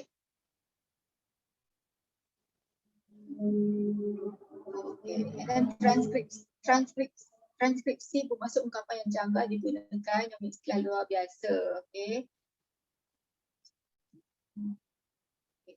Kalau istilah bahasa asing tu yang memang tak ada langsung dan memang kalau you guna benda lain dia akan lari masuk terus, dia akan maintain je. You buat apa? Sama ada italic ataupun apostrophe tu kekalkan. Sometimes kalau you sekarang kan orang bising cakap bila ada orang tu cakap Spanish ke Jepun ke, nanti dia akan cakap speak in foreign language kan, dia tak translate ya. Sebab kita cuma translate bahasa target kita. Bahasa target kita Malay. Kita tak boleh. Walaupun kita tahu kan dia cakap, let's say dia kata sayonara. Kita tahulah sayonara tu apa. Tapi kita tak payah translate. Sebab itu bukan English word. Kita translate English word saja. Okay? Bukannya kita tak tahu. Tapi kita memang tak dibenarkan translate selain daripada bahasa English ke PPM. Kecuali macam kongsi facai, kita adalah selamat tahun baru Cina, okay, Merry Christmas, kan, selamat hari Christmas atau selamat hari Natal. Itu benda tu ada, okay? Yang tu ada, kita boleh translate. Kalau benda yang tak ada, kita maintain saja. Sebab kalau kita ubah, lari maksudnya. Dislocation, okay. Okay, macam lagu-lagu, lagu-lagu kita ada setengah klien suruh maintain, ada setengah klien suruh translate. So bila kena translate ni, you kena kreatif lah. Okay, let's say dekat, kalau lagu tu lagu macam lagu yang sentimental, lagu mendayu-dayu, lagu jiwang-jiwang tu, you kena buat bunyi dia macam jiwang-jiwang lah. Oh lagu tu lagu rancak-rancak, you kena carilah bahasa yang rancak-rancak kan. Ini creativity, okay, creativity. Kebanyakannya dia memang suruh translate ni, kecuali kalau lagu tu ada dah apa, ada copyright yang tak boleh translate, dia akan cakap lah, klien akan cakap lah, tak perlu translate. So lega lah, okay. Okay, ringkasan bermaksud teks diringkaskan dalam campuran kejutan. Sebab diringkaskan lah macam hendak jadi nak, macam apa, jom tu dah diterima, okay, ayo jom makan, okay, itu sebab dah biasa disebut, okay, lari kan, itu semua boleh lah yang dia pendek, okay. Pemotongan, decimation, okay, ini sebab masa kurang jadi kita kena potong-potong. Kita kena potong banyak, especially macam apa, imbuhan-imbuhan tu kan sometimes jadi macam simple sangat, tapi sebab kita nak apa, balancekan masa yang diberi tu pendek kan, so BM tu panjang, kita kena potong. Okay, kita biasa kita akan potong semua imbuhan, medikan semua tu yang depan belakang tu semua kita potong. Dan benda yang macam berulang macam kata saya sangat kita akan pilih amat, kalau macam kita tak boleh cakap tersangat, walaupun English cakap I am so in love with you kan, tapi kalau BM dia tak payah nak ikut sangat, cakaplah saya amat mencintai awak je. Itu je, tak payah nak panjang-panjang teramat tersangat ke, tak payah. Dan kalau dia ulang-ulang banyak kali, kita akan sebut sekali je, kecuali dia ulang dekat tempat yang jauh. Kalau setempat dia cakap benda yang sama kan, macam take, dia just cakap ambil je, tak payah nak ambil. Okay. Okay. Dan last ni putus asa, okay, resignation bermaksud tiada padan terjemahan yang sesuai dan wujud kehilangan makna. Okay. Ini last ni kita dah tak boleh buat apa, kita just omit, panggil apa omit aja. Okay. Terjemahan sari kata memerlukan kerja-kerja suntingan untuk memastikan makna yang lebih jelas, interpretasi yang tepat, adaptasi budaya, gambaran watak adalah betul, penggunaan dialog asal, penggunaan tata bahasa yang sesuai, pemilihan perkataan dan penggunaan ungkapan bahasa yang relevan. Apa maksud kerja-kerja suntingan? Editor ya. Editor tu sangat penting sebab kalau kita buat seorang-seorang dia panggil macam shot sendiri sebab kita tak akan perasan kesilapan kita. Okay. So you boleh pilih sama ada nak jadi penulis sari kata atau jadi post editor. Dia panggil proof editor tu yang betulkan. Ada dua, proof editor dengan post editor. Post editor tu yang final. Final tu you akan tengok yang dah siap. Dah siap, okay, lulus, tak lulus, okay. Kalau proof editor tu yang awal-awal lah. Editor yang lepas you translate. So dia macam ada 3 lapis lah. Penulis sari kata, proof editor dan post editor. Ada setengah agensi dan cimat dia pakai seorang, dia pakai 2 orang. Kalau dia rasa macam you dah pandai buat, tak ada salah, dia pakai you seorang je. So you punya payment lagi tinggi. Kalau dia tengok macam ada salah, dia mesti nak ambil 2 lah. Biasanya ambil 2 lah. Editor seorang, translate seorang.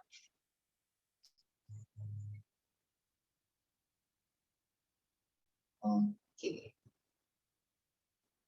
Editor tu dia tengok apa? 2 aspek ya, aspek teknikal dengan aspek bahasa dan linguistik.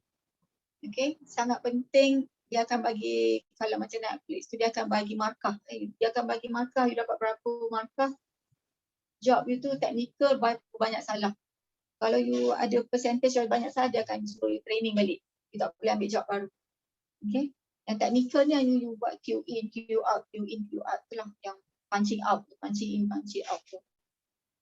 Yang tu memang agak susah sikit, tapi boleh buat actually. Kan saya tak ada background technical pun boleh buat, so lagi lah kan, orang muda lagi senang faham. Okay, lagi senang nak faham kat mana nak start, kat mana nak end. Okay. Okay. Dia start, you kena accurate, okay, you kena dengar betul-betul. Dia kena start tu bila you mark, and then you dah habis kat mana you mark. And then you kena tengok juga shot changes, scene changes, okay, perubahan babak. Bila you biasa tengok TV kan, apa drama ke, yang action kan, bila dia bergerak banyak, kamera tu akan bergerak tu. You tak boleh ada satu subtitle cover semua tempat. Satu tempat cuma boleh satu subtitle je. So you kena pendek-pendek kan. Subtitle tu you kena patah-patahkan. Sebab kita tak nak mata kita baca let's say cakap anak-anak mari makan. Tapi dia panggil anak tu kat tangga, mari makan dan naik atas. So kita tak nak biasanya kalau anak-anak tu kat tangga, anak-anak dot. Apa tu mari makan tu bila dah sampai atas tu baru ada mari makan. Okay? Kita tak nak dia, kita letak anak-anak mari makan sama-sama daripada tangga sampai kamera tu ubah-ubah subtitle yang sama. Itu panggil apa, sakit mata tengok kan. Dah lah panjang and then tak kena dengan scene. Okay? Kalau dia cakap dekat tangga tu mari anak-anak kat situ je lah. Okay? So you kena pandai nak patahkan patahkan subtitle tu, dialog tu. You tak boleh langgar scene. Tu sangat penting lah kalau you belajar drama production, itu sangat penting short changes. Dan actually ni penting juga zaman sekarang ni kan. Zaman sekarang memang banyak benda-benda digital. You all kalau nak business, you all kena ada buat apa tu yang live ke apa, nak buat video kan. Senang buat video. Banyak dah yang dah ready made kan, template. You just masukkan je. Tapi kalau you buat dengan betul, you letak tulisan tu dengan betul, dan mata tak sakit tengok, orang nampak macam professional kan. Macam you upah orang buat, sebenarnya you buat pakai template je kan. Tapi cara you letak subtitle ni kat mana, scene ni kat mana, itu menunjukkan you punya nampak profesional. So kalau you jual produk-produk kan, biasa sekarang kan ramai orang buat apa, jual produk-produk online, you buat video sendiri biar nampak profesional. Apply kan apa yang you belajar, you jangan main letak aje. Okay, macam yang huru-hara tadi, buat macam profesional. Sebab orang yang nak membeli ni orang yang berduit. Orang yang berduit ni biasanya dia kan nak kata pandai, tapi macam intelektual lah sikit ya. Especially kalau jual barang-barang mahal kena buat profesional. Okay.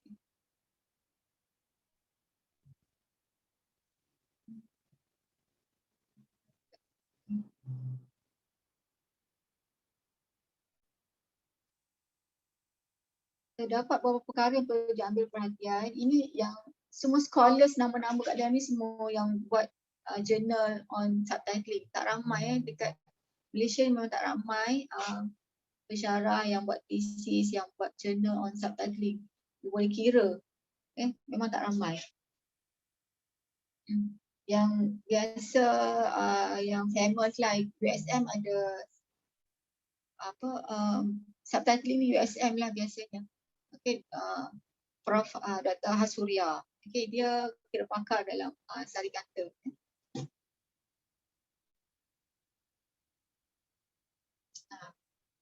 Kata sapaan dan seruan. Kata sapaan dan seruan ni macam yang dia panggil macam makin hamulah, bodoh ke apa kan. Yang bercanggah dengan sisi moral. Okay. Dan lagi satu kalau macam oh Jesus kan. Takkan kita nak sebut, kita nak translate ke apa, Nabi Isa ke apa kan. Jadi biasanya kita akan omit saja. Ataupun kita tukar kepada alamak, aduhai. Okay, oh my God, itu jadi alamak. Sometimes kita boleh cakap, ya Tuhan, boleh kan? Kalau macam Indonesia dia pakai apa? Indonesia pakai apa? Indonesia pakai astaga, astaga. Tapi kalau Malaysia kita itulah alamak, aduhai.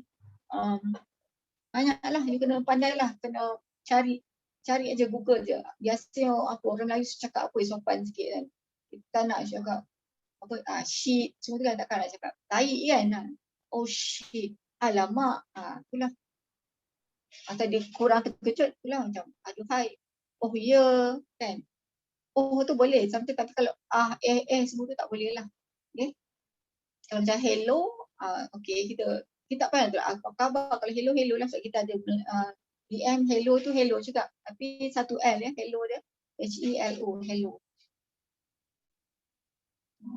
Okay. Lagi satu kalau macam Mr. and Mrs.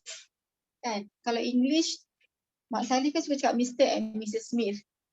Takkan kita nak cakap encik dan puan. Pelik kan? So kita kena tengok konteks dia lah. Pasangan Smith ke. Okay. Tak ada cakap encik dan puan Smith kan. Pasangan Smith. Okay. And then kalau Mak Saleh dia mak kadang-kadang dia panggil bapa dia panggil nama kan. Kita tak boleh follow macam tu. Kita kena panggil ayah atau tapi tak boleh panggil abah tu papa tu macam sangat kan. Ayah lah, ayah. Ayah. Walaupun dia tak panggil bapa tu ayah, you kena tukar jadi ayah. Sebab kita tak nak tunjukkan budaya culture kurang ajar, panggil nama panggil bapa dengan nama je kan. Memang akan macam hey dad, hey ayah. Kadang apa hey mak kan, sebab bapak tiri kan. Takkan hey bapak tiri. Hey ayah jugalah, walaupun kita rasa macam memang ada budaya dia sebut nama kan.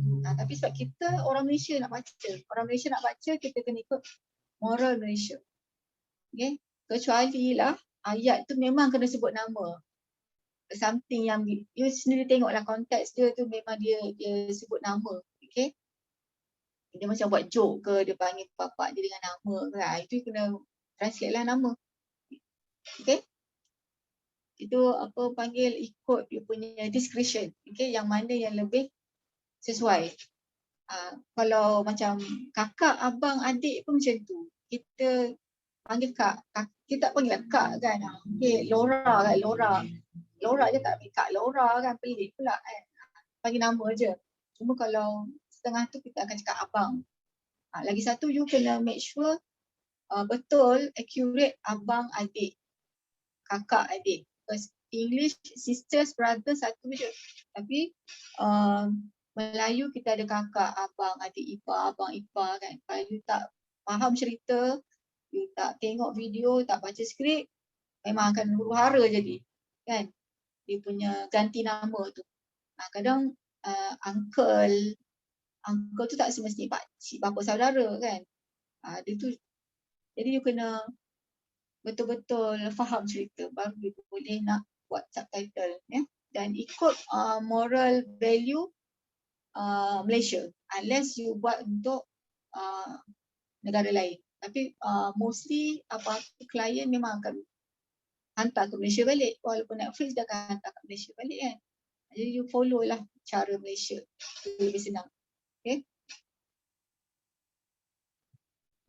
Ungkapan responsif. Okay. Kadang perkataan yang biasa dah tak perlu, ada yang tak perlu okey, banyak okey, kadang tak payah nak translate pun kan. Kadang orang biarkan je lah. Dan boleh dikecualikan. Tapi biasanya saya akan translate juga. Sebab nanti akan kosong je lah kan. Okey. Okey tu kalau dalam bahasa Melayu ya O-K-E-Y. Okey.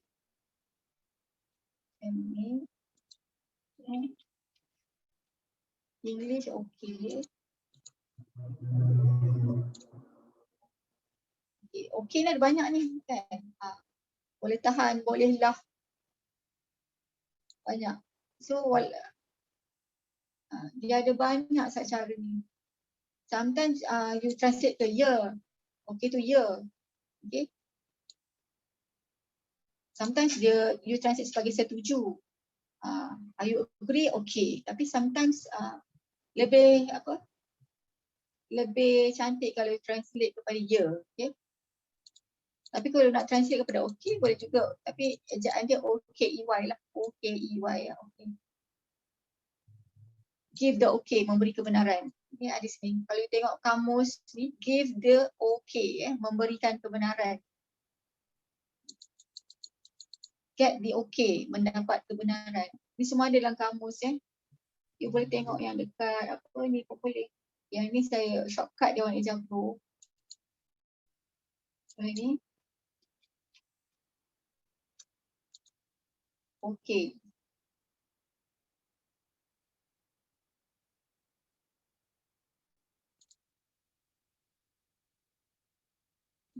Ni semua dia punya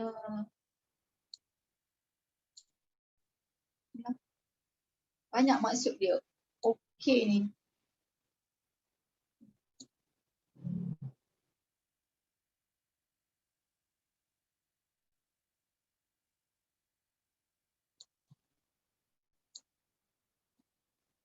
Get the okay. Tak boleh cakap.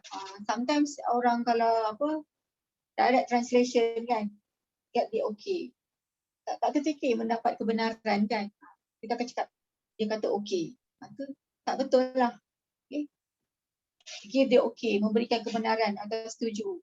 Okay, agak setuju pun boleh atau memberikan kebenaran. I got the okay to go home early.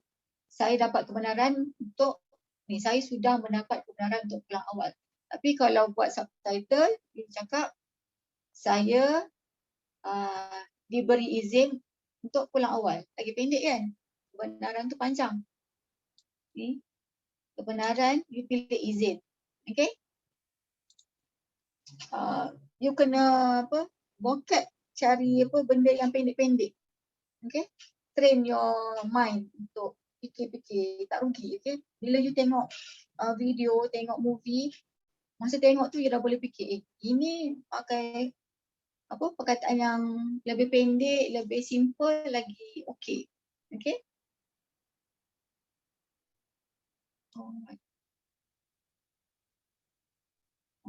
Lagi satu kelebihannya kalau you buat subtitling ni, selain daripada boleh buat duit apa semua kan, buat side income, you stimulate your brain, your mind, your brain. Okay, sebab kalau you baca statistik study, macam tengok Tun Mahathir umur dia berapa dan dia still okay kan dengan umur dia tu kan. Dan dia suka, sebab apa dia kata dia suka membaca. Baca sentiasa stimulate mind. Okay. Bila kita sentiasa stimulate mind, sihat. Bila buat subtitle, you akan buat benda yang lain. Setiap hari akan buat benda lain. Hari ni walaupun you buat cerita mengepek kan. Macam saya tadi buat apa yang cerita apa kan. Love apa tu kan. Walaupun cerita memang sangat merepek, ada jugalah ilmu dalam tu sikit kan. Something yang you belajar kat dalam tu. Okay, esok you buat cerita lain pula, cerita perang. You belajar pasal perang. Okay. So you ada banyak ilmu sebab sekarang nak harapkan kita baca buku memang susah kan. Baca buku, bukan buku akademik lah, buku-buku pengetahuan, novel ke, buku-buku motivation memang susah. So daripada buat subtitling ni, you stimulate your mind, you dapat knowledge banyak. Dan benda tu actually bagi you lagi sihat.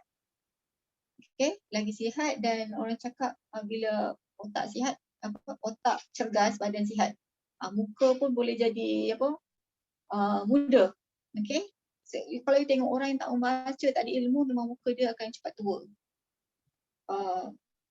Adalah saya baca kan, macam contoh bukanlah semua kan. Kalau you tengok orang yang umur macam 50, 60, makcik-makcik yang tak ni kan. Dia nampak tua keduk, tak tahu apa kan. Tapi beza dengan yang umur 50, 60 dekat bandar, kecuali kalau dia buat botox ke apa tu kan, tak adalah. Nampak lain. Kan yang kerja, walaupun dia kerja biasa-biasa tapi dia baca gosip tak apalah. Tapi dia punya mind tu dia stimulate dengan benda yang berbeza setiap hari. Dia tak ada macam buat benda sama. Bangun, masak, jemur kain, benda sama je kan. Dengan beza dengan orang yang buat macam-macam benda. Kejap pergi sana, kejap pergi sini, business online, pergi melancong, pergi apa kan. Berbeza. Sama jugalah macam kalau you buat subtitling, you buat benda yang berbeza setiap hari. Okay? You punya mind stimulate. Okay. Dan ini sekarang pukul apa? 4:30.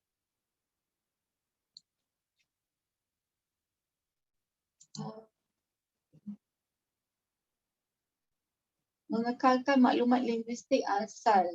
Okay. Ini yang dia cakap yang nama khas tu lah. Okay, kita kekalkan nama asal tu untuk tak nak bagi lari. Jalan cerita tu tak lari. Okay, kita kena kekalkan yang asal. Okay, nama khas. Contoh macam apa kalau orang Yahudi dia ada Hanukkah apa semua kan. Tak boleh lah. Kita just lah cakap je lah Hanukkah. Kan? Kita cakap je. Kalau hari Easter kan, kita terus je. Kita tak payah nak translate nak explain apa sebab dah ada dah. Okay. Alright. Tak adalah yang ni tak ada. Ni saya dah ceritakan tadi. Gantikan dengan kiasan, peribahasa, kata ganti nama, mengikut moral, mengikut budaya. Okay. Okay. Dah. Yang hari ni dah habis. Okay, yang teori. Tapi ni saya pergi express je lah ni sebab saya nak cerita pasal yang bahasa. Banyak yang pasal bahasa lah. Sebab yang bahasa tu yang penting. Nak bagikan you punya subtitle tu cantik. Bahasa paling penting. Okay. Bahasa dengan cara nak letak-letak je. Okay, nak susun macam mana semua tu. Yang tu yang penting. Kalau benda tu, kalau teori bijak macam mana pun tapi bahasa you salah, gaya, style you tak betul, tak berguna. Okay? So saya nak fokus more dekat technical, bukan technical yang software lagi, technical untuk susun macam mana cara you nak letak ayat-ayat tu dengan betul. Okay? So yang tu yang lebih penting. Next week saya akan start untuk tata bahasa. Okay? So yang untuk hari ini, teori dah habis. Ada apa-apa soalan tak? Siapa ada soalan? Ke dah senyap je ni? Orang tinggal.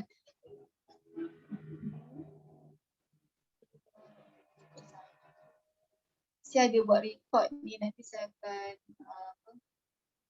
Share lah. Sekarang ada 31 tapi tadi ada 30. 5 orang hilang.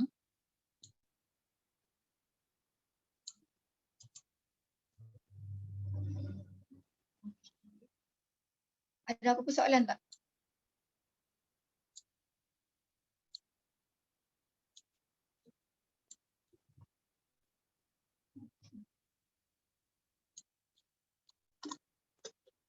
Saya ambil attendance dekat sini lah.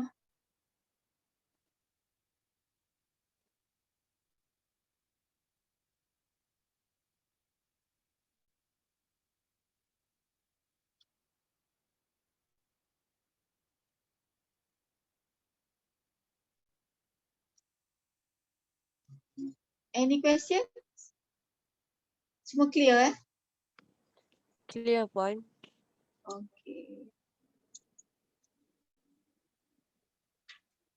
Cuma untuk yang istilah tu lah sebab puan tak elaborate pun. Yang apa TT atas tadi.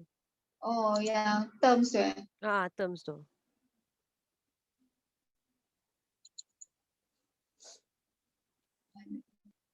Terms dia ada banyak. Yang ni basic saya bagi ni je. Ni nampaknya. Untuk next week saya akan bagi lagi banyak terms ya. Hmm. Yang ni SL source language maksud dia bahasa sumber. Bahasa sumber lah, bahasa sumber. Kalau you buat English tu Malay, bahasa sumber dia English. Okay. Ni bahasa sasaran. Melayu. Kalau you buat Thailand ke Malay, Thailand bahasa sumber. Target language, dia orang kenal you. Biasanya kalau you letak nama you as a translator, let's say nama saya Rohayana. Dan saya akan bawah tu, saya akan cakap English to Malay. Itu adalah saya punya source to target. Okay, sampai klien tanya apa you punya apa target language, Malay. Okay, macam you all, I believe you all, unless you punya native, let's say you Mandarin, Chinese kan, you punya native you tak boleh claim Malay. Unless you memang bahasa Melayu memang you punya superb, you boleh claim you target language you Malay.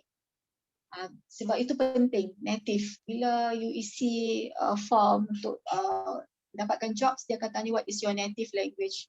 Okay, you tengok juga kenapa you cakap your native. Kalau you nak native, you nak buat Malay to English, you punya English tu mesti superb. Okay, target language ni mesti excellent ya. Bahasa sumber tak apalah, English ni you faham cukup. You tak perlu nak tahu dia punya grammar semua. You faham cukup, okay. This one faham dia cukup Alright. Tapi yang ni you kena excellent lah.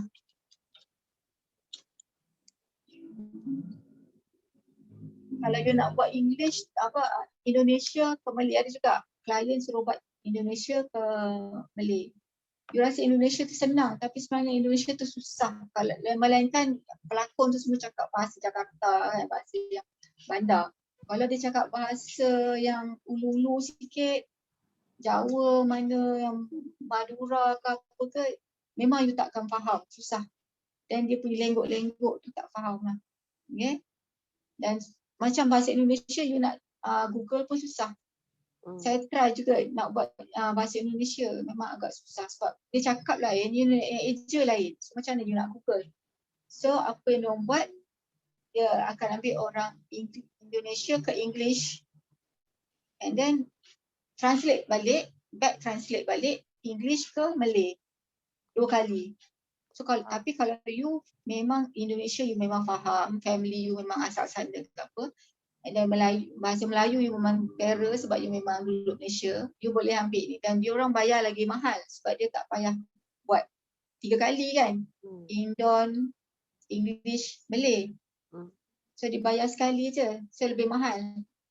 Sama juga kalau you buat Korea, you faham Korea ni, minat sangat Korea, K-pop, K-drama sampai you faham, tapi you tak boleh ambil target language to Korea sebab I don't believe you pandai grammar dia semua kan. Tapi you boleh buat Korean to Malay. Korean to Malay ataupun Korean to English you boleh buat. Kalau you faham Arabic ke Itu you faham kalau you belajar Mandarin, you boleh buat Mandarin to Malay. Okay, tapi you tak boleh buat Malay to Mandarin. Okay, so you tak excellent kat Mandarin tu, you faham aja. Yang sasaran tu mesti you excellent. Okay. Okay, so nanti akan ada banyak lagi term-term yang saya akan sebut. Macam term banyaklah, short change, queue in, queue out, time coding, benda-benda yang orang-orang subtitle je faham kan. Itu you kena belajar. Sama macam kalau you nak jadi pelakon, you kena tahulah term-term juga kan. Nak pergi audition, you kena belajar lah term-term tu. Barulah orang kata you study, okay, buat homework sebelum pergi. So ini saya bagi term yang sikit je lah, yang basic. Sebab term-term tu nanti kalau saya bagi sekarang pun tak guna juga, sebab dia banyak guna dekat masa software nanti. Software nanti banyak guna term-term tu, okay, dengan masa bahasa. Okay. So tugasan you all boleh hantar Selasa ya. Ada apa soalan kita? Ada Amma tanya dekat chat box tu, boleh ke saya nak tanya dengan audio? Tak faham. Saya tak faham soalan dia. Kat mana? Ada mana? Kena buka team dulu.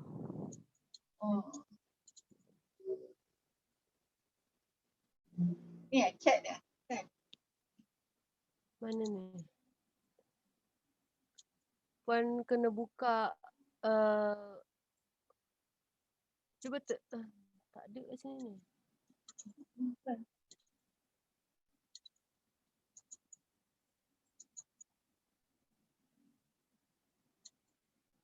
Kat mana chat ni? Tak ada pula. Ini personal chat.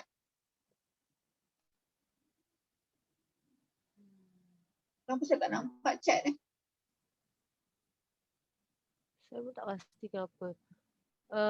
Puan boleh masuk tak dekat bahagian Zoom? Okey, ni kan. Cuba Puan ke belakang kan. Oh Dia ni. kena account. Okay. Oh, sebab skrin besar sangat. Okay. Amma kata dia tak boleh nak unmute. Guideline terjemahan. Siapa tanya ni? Sitrok, siapa Sitrok? Okay. Guideline dia memang syarikat akan provide. Okay, dia akan provide guideline dia. Tapi ada juga syarikat yang tak bagi. Dia ingat you dah experience, dia cakap okay, follow yang biasa you buat. Okay. Tapi biasa kita akan minta lah guideline berapa perkataan, berapa huruf.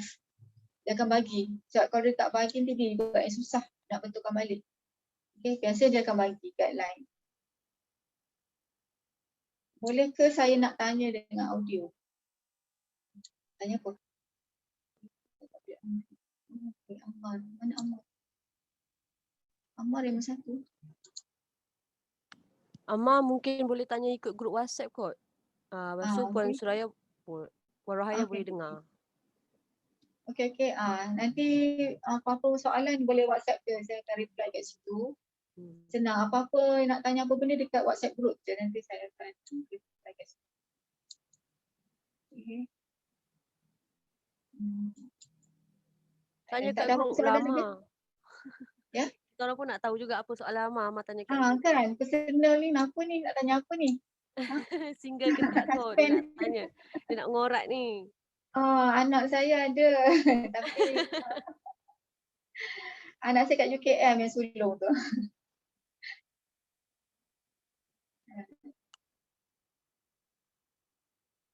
Tapi itulah. Sekarang ni semua orang buat online class kan. Jadi sebab saya first time buat online class.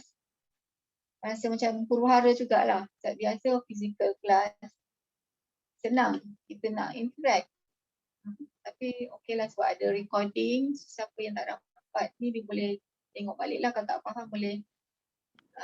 At least you all tak miss notes lah. Sebab dah ada recorded kan. Kalau saya zaman dulu student nak kena tak boleh tidur lah, kena salin. Puan Rahaya. Tahu ni mesti ramai yang lelap ni. Puan. Okey lah, saya stop sekarang live. Boleh. Okay lah. Nanti kita jumpa next week.